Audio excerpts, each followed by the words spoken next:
which was yesterday, of course, bringing Kenya and other partners to celebrate this monumentous occasion. But in terms of those challenges, have the relevant institutions, given that CAG, you do have the mandate and the power to even involve investigative bodies if you see there is malice, they have not handed in the information, and also talk to us about the penalties of an institution refusing to pay, to give out those information. Yes, that's a very good question. Actually, we are speaking to the enforcement mechanisms that are in the Act. So we have two types of institutions that we deal with in terms of access to information. We have the private institutions and we have the public institutions. So access to information, or rather the Ombudsman, is a very unique public institution that covers or governs both the public and the private institutions. So how does it deal with it? In the public institutions, obviously because they're accountable to the people, then the Ombudsman would always step in. Private institutions, it's because they also hold data that is personal to our people. So you find banks have your personal information, you'll have insurance companies that have your personal information, and generally employers have your personal information. So when you feel that some of your rights have been infringed by these private entities and you request for that information and they fail to give it to you, you can always come to the Commission and we will step in and you will file a review and we'll step in to see that how that information can be given. Now, those two institutions, we have enforced it in two ways when they fail to give you that information. For the public institutions, we've given orders where we've said, if you don't give this information within 21 days, we'll proceed to have the Director of Public Prosecution have you prosecuted for having committed an offense, because it's actually an offense if you fail to release information belonging to somebody who is seeking it. Then for private institutions, we have gone ahead to issue financial fines and penalties, that if you fail to give out this information, and I did this for a certain bank, we are charging 10,000 a day until that information is released. And we have seen that it works, because for one of the banks that I have mentioned, after giving that order within 48 hours, we had the information with us and proceeded to release it to the concerned Kenyan, and he proceeded to exercise his rights. Yes. That is very interesting. Now, given that you also lead that very vital department which is charged with access to information, in terms of the cases you receive on a daily basis, if you do have the statistics, just tell us how many they are, and how do you go about it until that particular Kenyan is able to get the information they required? So because of the awareness challenge that we're having, we are not getting as many applications as we would want to. But what I know for a fact is that over 280,000 public institutions, both public and private institutions, have managed to receive access to information requests. So that's where it starts. You must start that process by visiting the institution that has the information.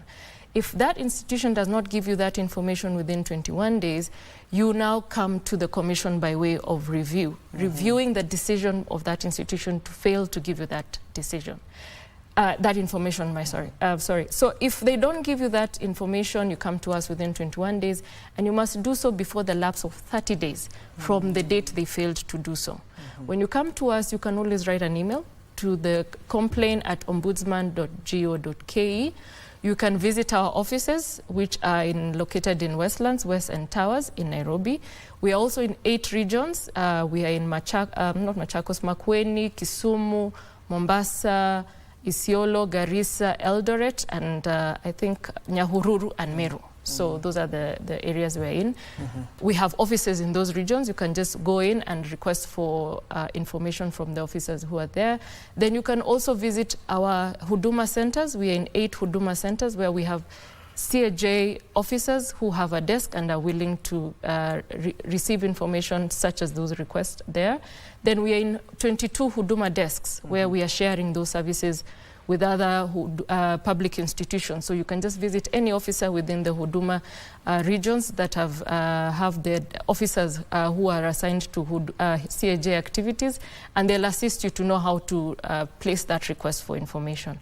So what happens immediately we receive that request is that we will send out a request for information to the institution that has it, and ask them to respond within 7 days.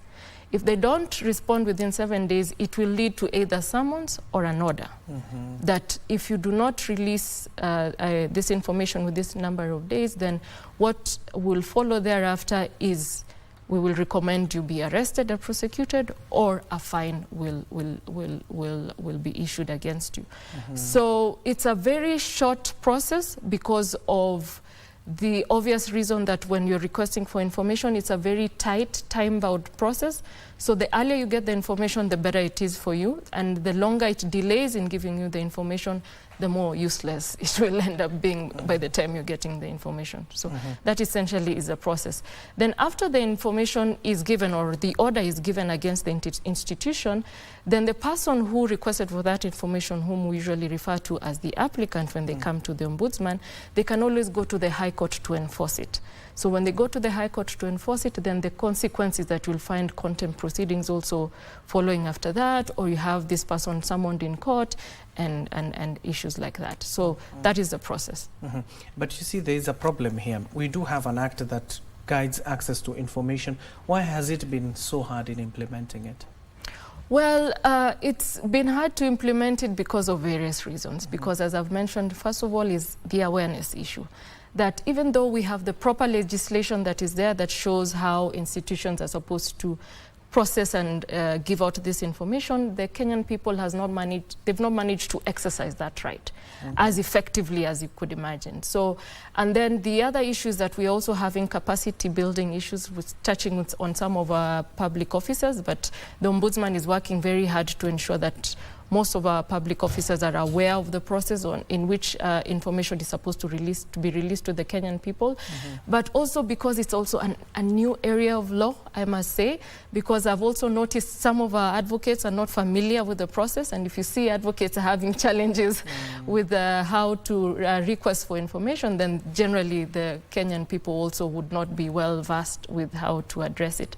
But the new team that has joined the commission, that is myself and our chair, Charles Dulo, together with my fellow commissioner, Honorable Kanyi Njagwa, one of the things we have agreed to do is that during our tenure, we will really push for Kenyans to understand how to use this right.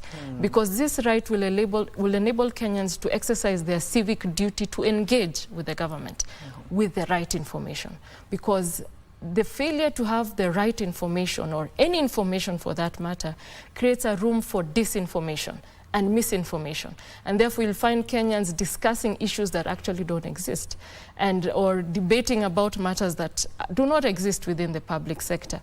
And conversely, on the other side, we also are pushing the public officers to give out this information so that we can have debates that are grounded with the correct facts.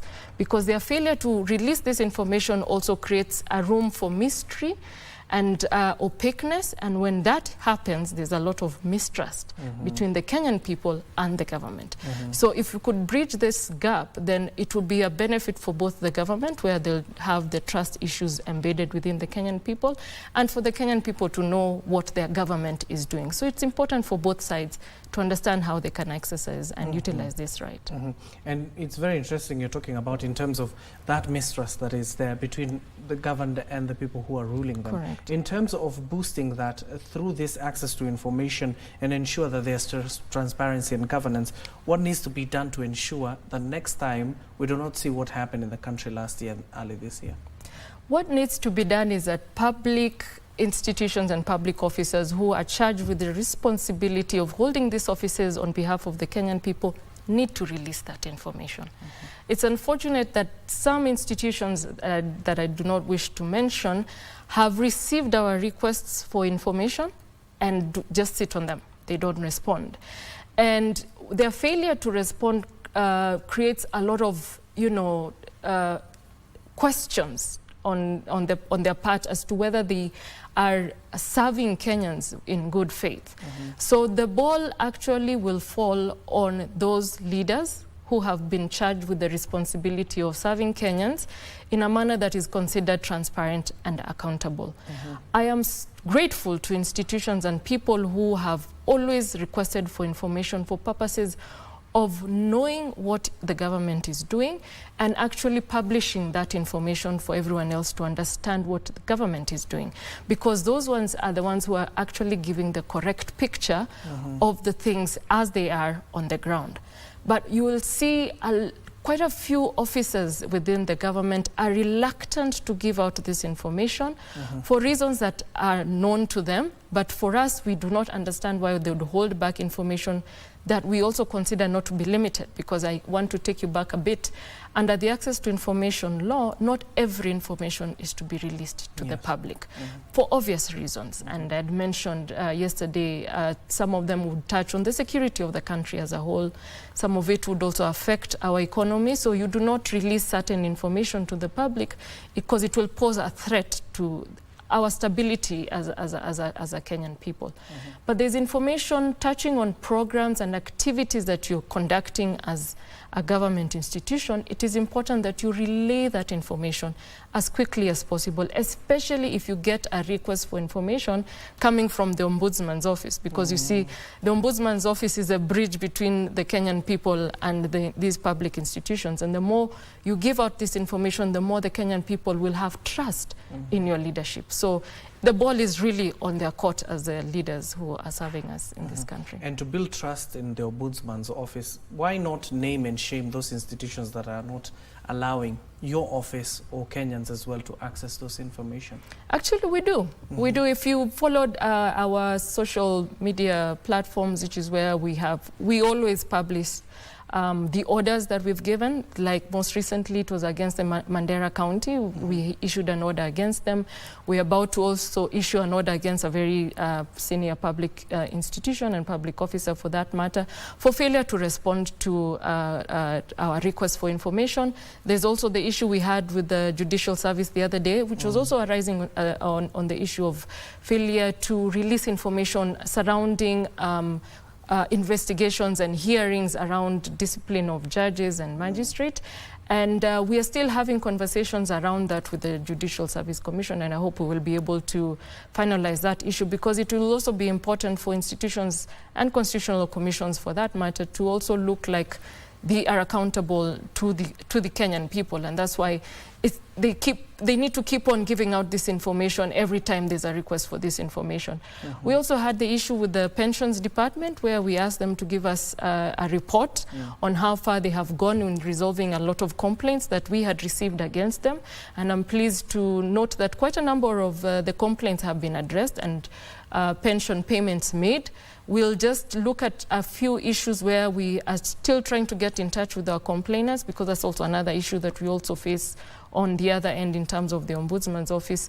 Some of our complainants, unfortunately, seem to have passed on before receiving their pension. And that is one of the challenges that we have with failure by government institutions to respond to us with the immediate response that we need, so as to get in touch with the Kenyan people. But essentially, we are trying the best that we can, and we are also trying to see how we can partner with other institutions to create an environment of openness.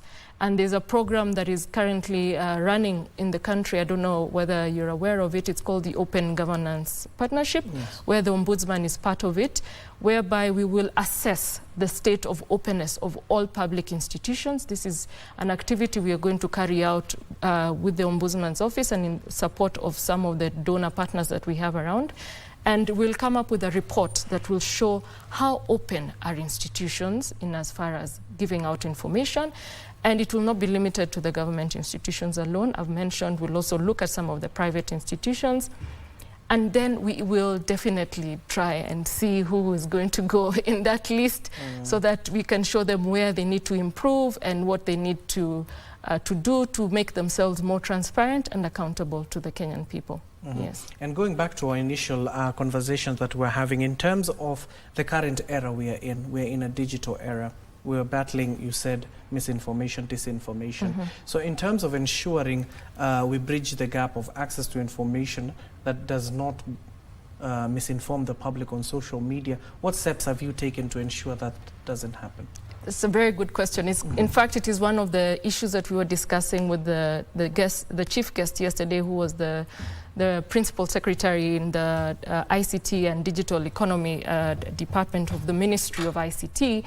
And one of the things that we agreed on is that the Ombudsman currently is championing for the digitization of all public records, because it's one thing to request for information and then it's another to have that information availed to you. So we have noted in some instances some information is not available for release because records have been destroyed over time, things have gotten lost and things like that, because there was a period where we had the analog way of releasing information, and those records seem not to be available. But with the digitization of records, it will ensure that we are able, as the Kenyan people, to access this information in a digital format. So that is one of the things that we are working with the ministry, to ensure that all public records are available for use in a digital format by the Kenyan people. The ministry has informed us that they have digitized their services, which is fantastic, but without records, then the services are merely available for use, but will not give so much, streamline the entire process of accessing information. So you may have the services, which is fantastic, but you also need to work hand in hand with the digitization of the records. Because, for instance, you'll be trying to apply or renew for your passport, which is still in the analog format. And when you're renewing it, they need to look at the history of your passport application. So you need your records to have been digitized from the very first day that you had applied for it, so that there's that ease of processing the renewal of your passport. So that's what we are talking about, that once these services have been automated, fantastic, can we have the records also digitized so that it's very easy to access and process all these services together.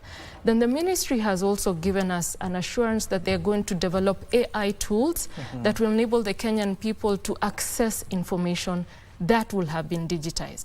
So with these AI tools, Kenyans will be able to have a concrete discussion based on information that is correct, digitized, and ready to use. So those are some of the things that we are putting in place to ensure access to information is a lived reality and a conversation that will be had on a very good environment, because you have the correct information with you, it is readily and easily available and accessible, and it's information that is within your fingertips. So that's one of the things that we are working with together with the ministry. But we've seen also the down effects of using AI and social media in terms of putting all our information there and then it is misused. Is there no fear of that? So now the data protection will also come into hand. I think that's what you're trying to also address, because now it means that your personal data would also now be subjected to third parties. You will note that yesterday's event, we also had the Commissioner on Data Protection present, because we have to work hand in hand. When this information is also being digitized, then there needs to be certain mechanisms that are put in place to ensure personal data is not accessible to third parties. So the AI tools that will be generated will take into account all these issues, also taking into account the limitations that I've mentioned under the access to information law, so that not all type of information is accessible to the Kenyan people without, ensuring that you protect information that is very much secure for the Kenyan people. So all those things are going to be taken into account. I do not see the fear for that particular issue, because for me, what I look at when they're talking about digitization of records and all this information is basically on what we usually call proactive disclosure of information. So proactive disclosure of information is information that does not need the Kenyan people to prompt you as the institution that has that information. You should proactively disclose it, because this is information that you need the public to consume, so that they have confidence in what you're doing as a government institution. So you'll find a lot of proactive disclosure information is already appearing in websites of different public institutions. You'll see their minutes for their annual general meeting, you'll see their financial statements, you'll see their budgets, you'll also see Hansard for county assemblies, you'll also see a lot of their history in terms of the structure of the organization. That is proactive disclosure of information, which we are saying should be readily and easily available for the Kenyan people to consume and to also, learn how to use it and take it to the next level in terms of exercising their rights under the Constitution. And also, not only being a government representative in that particular institution, but you've seen the current population that you're dealing with. It is informed, it is tech savvy. So in terms of ensuring that you bridge that gap, not only by trust, by working hand in hand with them, because you see majority of them are unemployed and they do have the skills. So in terms of boosting their morale through the current innovative function you were talking about that you will carry out in terms of governance and openness. So in terms of involving the youth in such kind of initiatives, what has the Ombudsman Office done? Well, the Ombudsman's Office is not really government. We are an independent constitutional commission. So we work with the government, but at the same time we regulate their activities. And we also work together with a lot of the civil society organizations. And you noted yesterday we were with one of our very key partners, which is Katiba Institute. And we have quite a number of community-based organizations that we work with that support our activities in the Ombudsman's Office. And we also had a walk that happened on Saturday, which had a lot of youth. I would say the Gen Zs were in plenty. And they came in together to celebrate the International Day on Universal Access to Information with us. Together with Transparency International, we have quite a number of, NGOs that we work with, and our doors are always open to them. So together with the youth, we've always worked with them this journey, and a majority, I would say, of our clients are actually in that sector.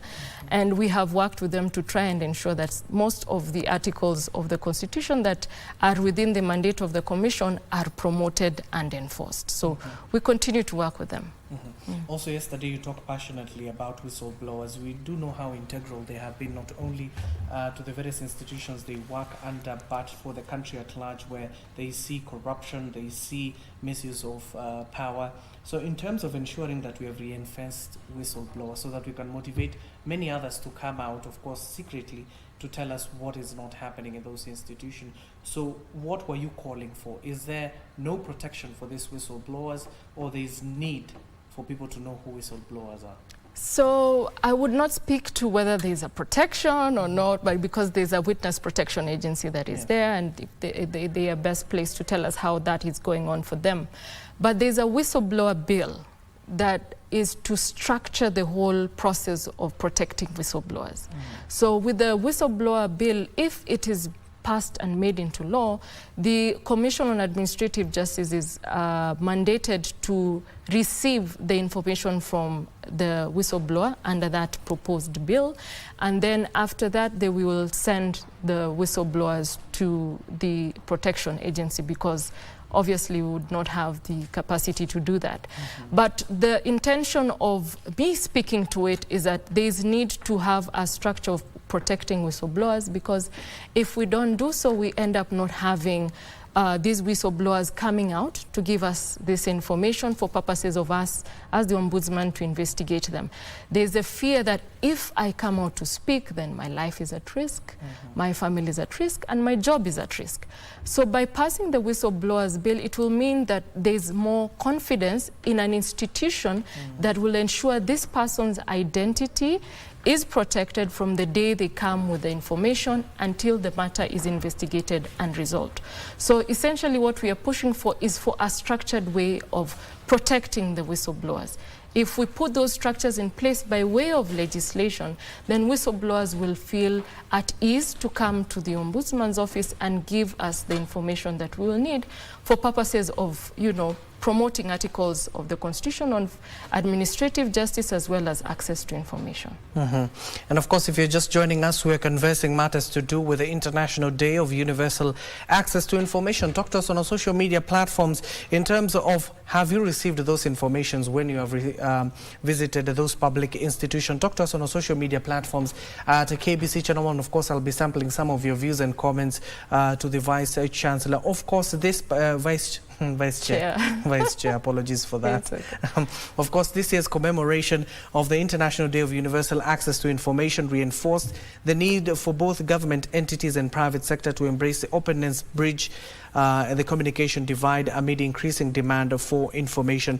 So Vice Chair, in terms of the successes that you have had in terms of implementing Access to Information Act, what are some of the successes you have had and what are some of the failures you have undergone as well? Well, in terms of the success stories, obviously, because we have managed to process 93% of the requests for information, that's one of the successes we have had. We have also managed to double the requests for information. This year alone, last year alone, we had over 200 requests by the end of the financial year. But this year we are not yet half the financial year and we're already at 400 requests. So we are happy that a lot of Kenyans are now understanding how to request for information. So that means we're also moving forward in terms of building capacity and awareness within the Kenyan people.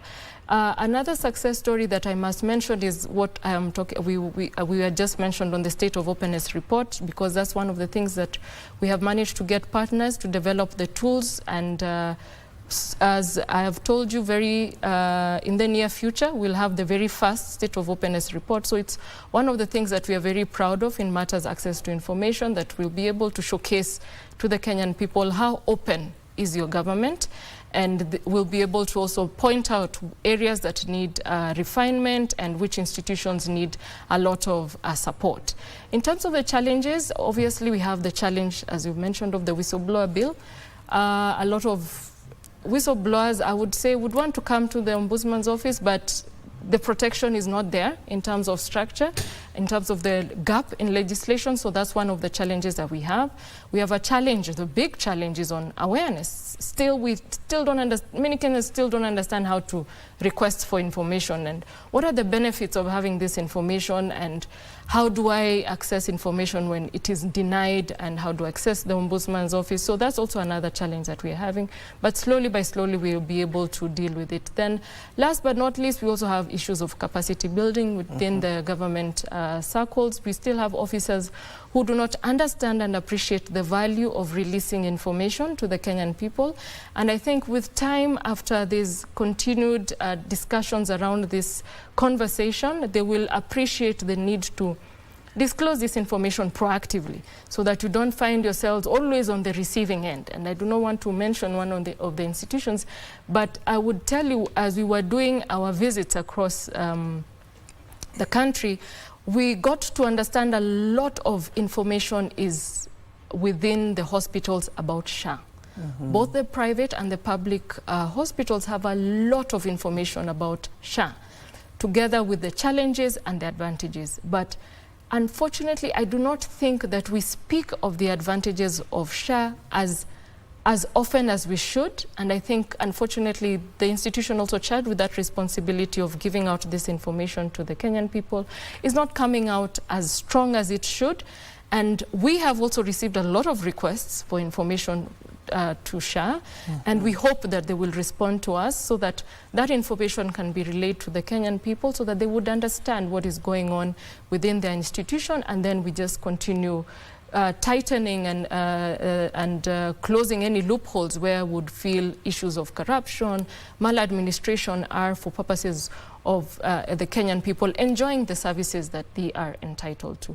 Those are some of the challenges and the gains that I can mention on matters access to information. Thank you for that, Vice Chair. But we're also talking about issues that you've just talked about in terms of the Social Health Authority. Maybe let me prick your mind. I don't know if you want to say much, but let me prick your mind on that. Given that you've clearly stated that many Kenyans are asking those institutions that are tasked to tell people how SHA works, where does it work and where it doesn't work.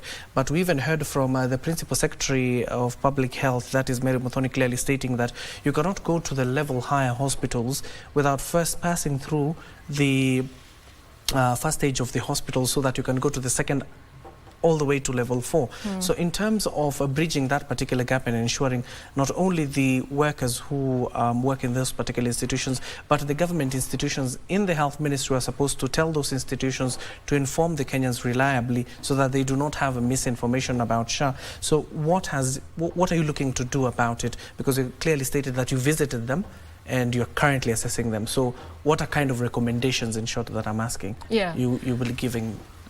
I don't want to jump the gun, but yes, we did visit quite a number of institutions, and we got a lot of information on the issues that are bedeviling the SHA in terms of both the public hospitals and the private hospitals. I don't want to jump the gun because we have not yet released our report, so probably you will give us that time to finish so that we can give our recommendations based on what we saw on the ground and based on the feedback that we got from both the Kenyan people who are visiting these hospitals, and they have actually enjoyed the services that they have gotten from these hospitals, as well as the Kenyan people who are not quite happy with the services that they have received, and those who are not happy because these monies are also being deducted from their salaries. So they're not.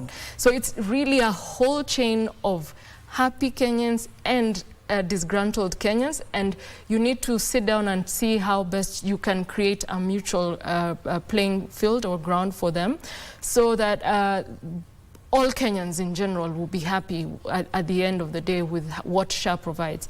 So for now, I can't give you our view as a commission because we have not sat down to finalize the report, but I can assure you we are taking into consideration all these views, right from the person whose salary is being deducted so as to, ensure SHA is a success, and all the way to the final consumer of the services and the one who has not consumed the services. We'll give you the views that we have received from the Kenyan people who we commonly refer to as wanyonge in the society, yes. Okay, and of course another major issue you clearly mentioned is corruption in this country. We know a menace that it has been not only to the institutions but to the country at large, and whatever we are missing economically. What are Kenyans, our wanyonge, what are they telling you about this corruption? Well, the corruption discussion is a whole day discussion that you need to have. But I can tell you the Commission on Administrative Justice is also receiving a lot of complaints from the Kenyan people on corruption cutting across all institutions. But obviously, primarily, the judiciary is one of them, and the police is one of them. And the challenges that we are having is that without some structure where we can protect whistleblowers, it's merely impossible for the Commission to investigate some of these allegations. But what I can tell you is that one of the tools that we feel as a Commission will be critical in trying to address matters corruption is access to information, because access to information will be the enabler of an environment where transparency and accountability thrives. Because if institutions will strive to create an environment of openness where they are ready to showcase that they have nothing to hide to the Kenyan people, then more often than not you will realize some of the allegations on corruptions actually does not exist or doesn't hold water. The only reason you'll find Kenyans rushing to use the word corruption is probably because they don't have that information. And when they request for that information, there's reluctance to release that information. So if you're reluctant to release that information, the obvious conclusion from the Kenyan people is that you have done something with our money and therefore you don't want to give us that information. And generally, I think we need to really look at how access to information should be put in place and promoted so that the Kenyan people will be satisfied and trust the institutions charged with the responsibility of performing some of their functions and services for their benefit. And one of the ways of doing that is just giving out that information without even being prompted, just say these are the number of people I am having a disciplinary issue with, I'm investigating these allegations, and this is my conclusion, I have acquitted this one or I have convicted this one. Or if it's an institution that is charged with the responsibility of managing finances, you only need to do is just post your budgets in your website and just show how you have managed those budgets and expended, and show your financial statements, and the Kenyan people will be satisfied with how you're running your activities as an institution. And eventually you'll see the conversation moving from the allegations of corruption to something else that is not really on maladministration. Yes. And maybe let me rephrase that question. Do they feel that the relevant institutions, the institutions like the EACC, other units of investigative bodies that are mandated to investigate these corruptions that were been witnessed in those institutions, so as Kenyans, do they feel that these institutions are working for them? I do not want to speak for these institutions because they are the ones who would get the feedback on whether they feel the Kenyan people are happy with their services. I think it would be unfair for me to speak on behalf of a sister commission that is also charged with the mandate of ensuring that matters corruption is dealt with. I think it would be fair for them to come and speak as to what they are receiving as the feedback. But I can tell you the conversation is really a lot on governance issues. I think it's still the same conversation we've been having since the June 26th, 25th issue. And what we are trying to do is to change the conversation by introducing new issues and trying to convince institutions that are charged with the responsibility of offering services to the Kenyan people to come out more openly and more aggressively by giving Kenyans the right information so that the conversation can change. But obviously, yes, those are conversations and discussions that are still out there. The magnitude of trust, whether these institutions are doing the right thing or not, I don't think I can be able to answer that. Yeah. And of course, you clearly stated that you visit many institutions, both at the national and county level. You know, Kenya, everything is political. So in terms of goodwill, is there good political will for the Office of the Ombudsman when they come to the national government and ask for materials or any information they want to continue with the investigations, you are given, as well as the county? Yes, in terms of the Ombudsman's office, for us there's no political influence at all. I mean, we are, as I've told you, an independent commission, and I have not experienced any political push or resistance. In fact, we have received a lot of support from institutions where we have asked them to disclose information. Though there are some institutions that do not disclose information for their own reasons, and I think after some time, including after watching this interview, maybe they would think twice about it. But generally, we've received a lot of response in terms of the Ombudsman's office and a lot of support in as far as the public institutions are concerned. I would also say that we have received a lot of overwhelming support from the Kenyan people and wananchi who have continuously come to the Ombudsman's office. Especially this year, we have a very high traffic of complaints. I think it's because the way we have come out to show that, hey, we are still here, we're still fighting for your rights. And I'm happy to say that the Kenyan people are having trust with the Ombudsman's office, and they're still visiting us, asking questions, and we are pushing to support and to protect what is entitled to them, and we will not stop at that. I think you asked me a second question on where do we want to go as the Ombudsman's office? For us, I think we want to move to the digital age, I think, which is also the theme that was mentioned there. And one of the things that we have said we are also going to come up with is, with the grace of God, try to be in all the 47 counties so that the Kenyan Mwananchi is available to all the counties, and then work with the counties, as you have said. There's a big challenge with the counties in terms of awareness. They are not as how would I pull it, as alert as the national government, I think, based on the fact that they came in after the 2010 constitution. But a lot of programs within the Ombudsman's office is also centered in building capacity within the county governments. I had mentioned that there's a program called Floka that is running across all the counties in Kenya, and we are getting a lot of resistance in releasing information from some of the county governments. So when going back to visit them, we'll try to tell them the importance of releasing this information for the benefit of the Kenyan people. But generally, counties are trying. There's some counties that are trying. There's some counties that are really holding back, and we are having big challenges with them. But hopefully the tide will change, and the thinking of, serikali ni sirikali is going to change, so that you stop holding back information thinking that the secrets you have are not supposed to be, consumed, because not everything is a secret. What you think is a secret could actually be for your benefit if you gave it out to the Kenyan people to understand, appreciate, consume, and engage you at a point of information and knowledge. Yes.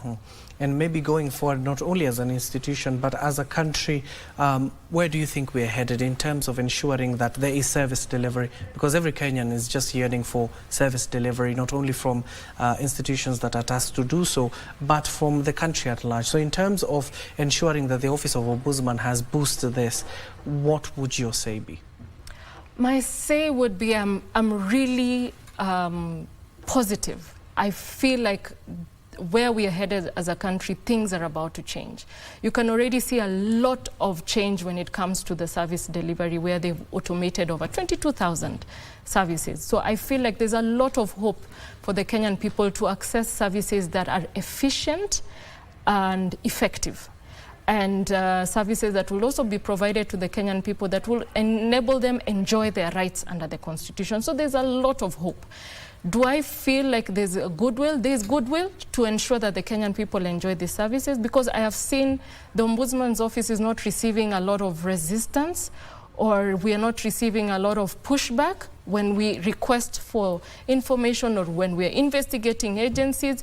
We see a bit of some officers who are not willing to support the requests from the Ombudsman. Some don't even want to be investigated when their services are questioned. But there's a change. There's a change, and I think with time, most of these institutions will see the benefit of working with the Ombudsman's office, because we are not there to, you know, out of malice, or we are busybodies. No, no, no. We are there to actually support you by ensuring your services are delivered to the Kenyan people in an efficient manner. So I feel like there's hope. There's hope for the Kenyan people, because the Kenyan people are also very educated. They understand and know what they are supposed to receive in terms of service delivery. And therefore, the big challenge is on those who are delivering those services. Are you aware that you are dealing with a population that understands what they're supposed to get? So once you get to know that this Kenyan populace understands the services that they're supposed to receive, then there'll be a change of tone in how you deliver those services to the Kenyan people. So I'm very hopeful. And what are certain key recommendations, if they implemented it, can improve access to information? What key recommendations have you made as a body? So what we have made as a body, first of all, is to the county governments. They are required under their laws to pass the County Governments Act. They're required to pass the Access to Information law. They are supposed to domesticate that law within the counties. And you domesticate that law so as to suit your needs as a county. You'll find counties have unique needs. Like for Homa Bay, they already have a process of requesting for information. Fishermen have a free toll line where they call to request for what will be the climatic conditions for the next day for purposes of fishing. So you incorporate that in law so as your residents and the people within that county will know how to process requests for information. So in some counties, we have also supported them in coming up with this law, and we have that model law which we are able to send out to the counties for purposes of them coming up with the law that will be suitable to them. Some counties will obviously bring in different languages to be used in terms of requesting for information. You'll have different modes of requesting for information. So those counties on their own know what they need to do as far as access to information. But there's a challenge there. Only 2 counties have passed the Access to Information law, and that is Kwale and Makueni. 3 counties, sorry, as well as Bungoma. They've also passed the Access to Information law. So we applaud the 3 counties. But 3 out of 47, not so good. Take into account we don't have big cities that have passed the law. So that's also a challenge on the big cities. What's happening? Where are you with the Access to Information law? So that's one area. Secondly, to the public institutions, capacity building. We still need to do a lot of capacity building with your officers. They still do not understand how to process information requests. At the same time, come up with the mechanisms of how you can digitize requests for information, and whether have you appointed access to information officers. Those are some of the things that you need to put in place as public institutions. And lastly, proactive disclosure of information. All these government institutions need to proactively disclose information. We have not seen that happening. Some of these institutions, we've been forced to summon them to come to the Ombudsman's office to explain why they're not proactively disclosing some things such as financial statements or budgets, or even just showing how many people have you given contracts within this financial year. they are not publishing that information in their website, which is something they need to do so that they show that they are open to the Kenyan people. Those are some of the highlights that I can talk about. And lastly, when we come to your offices for purposes of collecting data, please receive us. Yes. And not combat you. But and not combat us or chase us. Okay, maybe given that we are entering the final leg of our conversation, now give us your final remarks. And in terms of, is there an opportunity, a job opportunity with this particular sector when it comes to access to information? You do know the unemployment has been a major issue. And given that you're dealing with generations that are tech savvy, innovative and educated, why not use them? As give us your final remarks. We would love to use them, but unfortunately we are not the ministry that is charged with the responsibility of digitizing the records that I have mentioned. The responsibility at the end of the day lies with the ministry or the government of the day that is charged with the responsibility of ensuring some of these services are in the digital form. Ours is to regulate how these services are delivered, and what we have noted is that there is a challenge in as far as digitization of records. So probably that challenge will be thrown to the Ministry of ICT to create an environment where the young people can access job opportunities to ensure that they're given an opportunity to come. And I think the Ministry of Lands had an opportunity to get in a lot of the young people. I don't remember whether they had used some university at some point to scan all the land records, but now this is on a bigger scale. So maybe there's a greater opportunity for the Ministry of ICT to, bring in a lot of the young generation who are tech savvy so as to help in the digitization framework. But generally, as the Ombudsman's office, our doors are open. We are, in as far as employment is concerned, limited to the very small budget that is allocated to us by the national government. Unfortunately, we are not able to run big projects such as those, and that's why I'm throwing it back to the ministry, because then that's their primary goal. Ours is to regulate the service delivery through enforcing administrative justice and promoting access to information. Okay, thank you so much. She is the Vice Chairperson at the Commission on Administrative Justice, CAJ, and a Commissioner in charge of access of information at the Ombudsman Office. That is Dorothy Jemator Kimengich. Thank you so much for making time for us. And of course, as and when we get that particular report, kindly avail it to us so that we can invite you back and ask you the findings when it comes to the openness in governance matters report that you will be launching. Thank you for having me, Abdi. Okay, and that has been the Ombudsman Office, and of course you have seen them in various offices, not only the judiciary but in the national government offices, of course, taking charge to many issues that they have brought forth before you. And we're also closely keeping eye on various events that are currently happening right now.